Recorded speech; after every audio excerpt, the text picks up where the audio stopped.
المپیادای بین المللی هرفمتیکای متالی که در کشورهای یابانیا، روسیه و قزاقستان طریق آنلاین برگزار گردید، در برابر دیگر منطقه‌های جمهوری تاجیکستان 38 نفر طالب علم مؤسسه تعلیمی شهر خاروف و لیسه هاخون شرکت ورزیده، اکثریت آنها غالب المپیادا گردیدند. امروز یکی از روزهایی بود که برای کودکان ما روز خرسندی بخش بود، چون که آنها در این روز سزاوار مکافات‌های بین المللی و جهانی گشتند.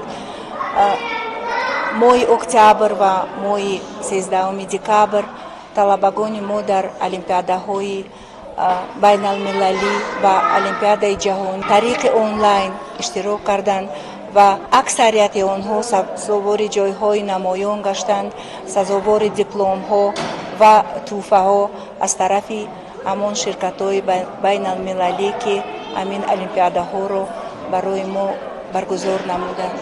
امروز برای نورسان و جوانان برای آموختن علم و دانش تمام شرایط مهیا گردیده، خوانندگان مؤسسه‌های تعلیمی امکانیت دارند در چنین المپیاد سطح بین المللی دانش و مهارت ذهنی خود را نشان دهند و صاحب جایهای نمایان گردند. والدان طالب علمان هزار مینه‌داری خود را به آموزگاران ارثمتیکای منتالی بیان نمودند، زیرا اشتراک در چنین المپیاد برای نورسان امکانیت وسیع را برای دانش اندوزی من بعد مساعدت خواهد نمود. باید قید نمود که خوانندگان تشکیلات جمعیتی دانایک مراتبه چندم است که در چنین المپیادهای سطح بین المللی فعال اشتراک نموده صاحب جایهای نمایان گردیدند. غالبان المپیاد ارثمتیکای منتالی با افتخارنامه، مدال و مواد تعلیمی سرفراز گردانیده شدند. شوفقیر جمعیف یک نفر خواننده لیسه هاخون و غالب المپیاد ارثمتیکای منتالی از فعالیت پرثمر آموزگاران این تشکیلات هزار منتاری بیان نموده ابراز داشت که با زحمت آموزگاران توانستند این نوبت نیز با پیروزی نام شهر خاروف و ولایت مختار کوهستان بدخشان را در میان دیگر مناطق‌های مملکت معرفی نمایند. من جمعیف شوفقی خواننده صف 3 و مکتب لیسه هاخون می باشم.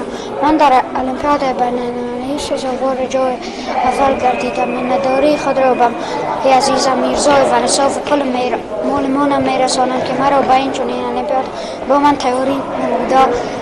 من در این المпиада созавор جой нamaён гаштам. Я Якубекова Азал Бахтибековна. Я очень благодарна всем за сегодняшнюю награду. Хочу сказать спасибо всем, кто так много сделал для того, чтобы я смогла сегодня получить этот подарок. Также благодарю всех, кто представил возможность проявить себя и создал условия для того, чтобы я смогла заслужить эту награду.